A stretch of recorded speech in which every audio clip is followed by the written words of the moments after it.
Ano nyo ako, meron akong hinarang dito na van. Pakibalikan nyo ako bago mag-traffic light ng Pildera. Meron po ng lisensya, saka ORCR. Ba't peke yung plaka mo?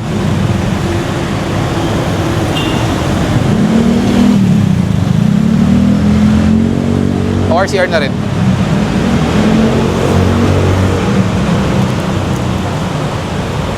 Ito pala yan, sir. Prangkisa mo? Sa ano lang yan, sir? Private yan. Private, sige, pera po ng ORCR mo.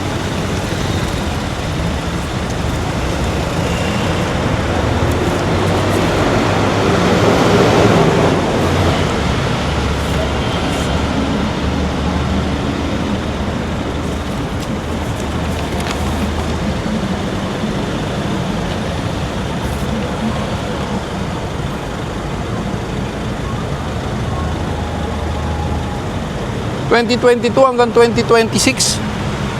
Bago na yan, sir. Oo nga, pero 2022 ka pa walang plaka hanggang ngayon? Opo. Bakit? Bago itong ni-release ng LTO dyan, sir. Last year. Oo. Kaya nga, ang tanong ko, mula 2022 wala yung original plaka mo? Wala eh. Bakit? Bago nga lang kami nagtanong dyan, sir. Wala pa talaga na silang ni-release eh. 4 years? Opo. Wala kang original na plaka? Galing siya dito. Ang ginawa niya, kinat niya, mag-U-turn siya. Galing dito. Dito kami kabila. Oh, tapos ikakat niya, mag-U-turn siya. Ako ang sinalubong niya, ako tinumbok niya.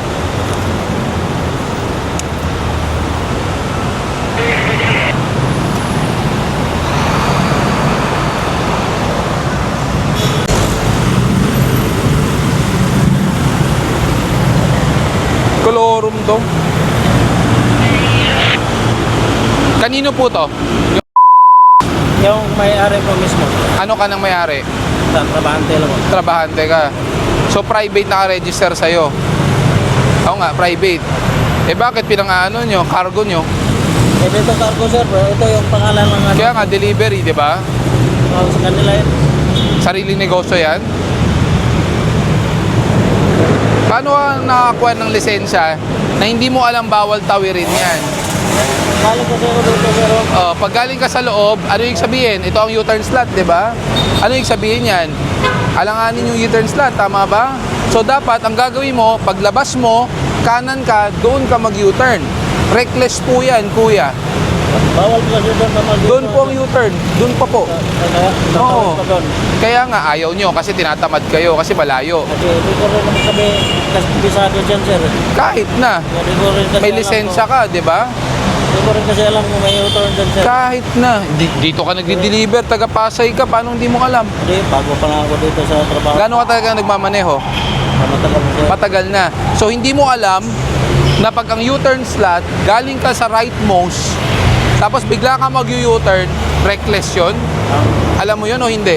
Ito kasi ang alam ko na U-turn. Kaya nga, so mali na po yung ginagawa nyo. Ang tagal nyo nang ginagawa, imagine mo, galing kang sagad kanan, bigla mo ikakat, papuntang kaliwa dahil mag-U-turn ka. Pasensya na po. Oo. Ito lang Eh kasi ang alam yung ko na tinumbok U-turn. mong U-turn is the U-turn galing sa kabilang bound.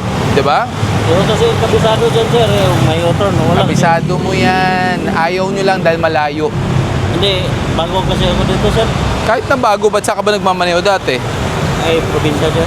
Sambuanga. Sa Zamboanga. Iisa lang naman ang batas natin when it comes to reckless driving sa pagsunod sa mga U-turn slot eh. Oo, sir. Pero Oo. hindi ko na kasi kabisado dyan. May U-turn. Wala. Kahit di mo kabisado, paglabas mo, hindi ka naman pwedeng tumawid para mag-U-turn. Ay, Reckless po yun. sorry po, sir.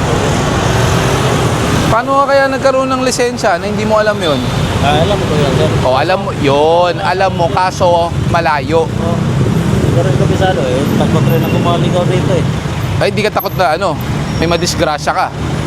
Ay, hindi naman sila na, sir. Oo. Ingat. Kaya nga nakita mo yung ginawa mo. Pag U-turn nun, pag ibang sasakyan yun, hindi ka napansin, tutumbukin ka.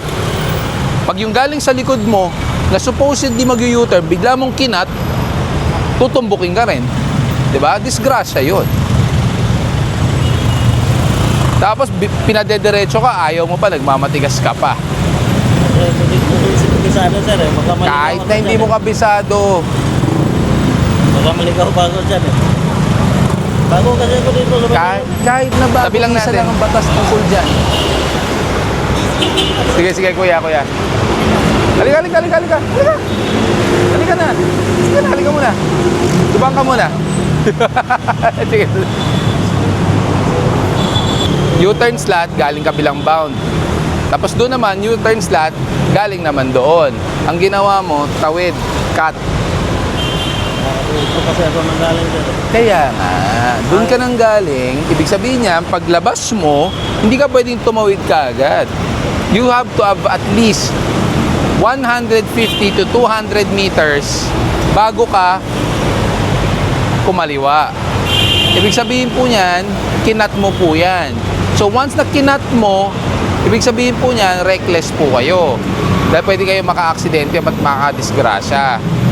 Kaya nga tinumbok mo ko, di ba? Dito kasi ako sa kabila.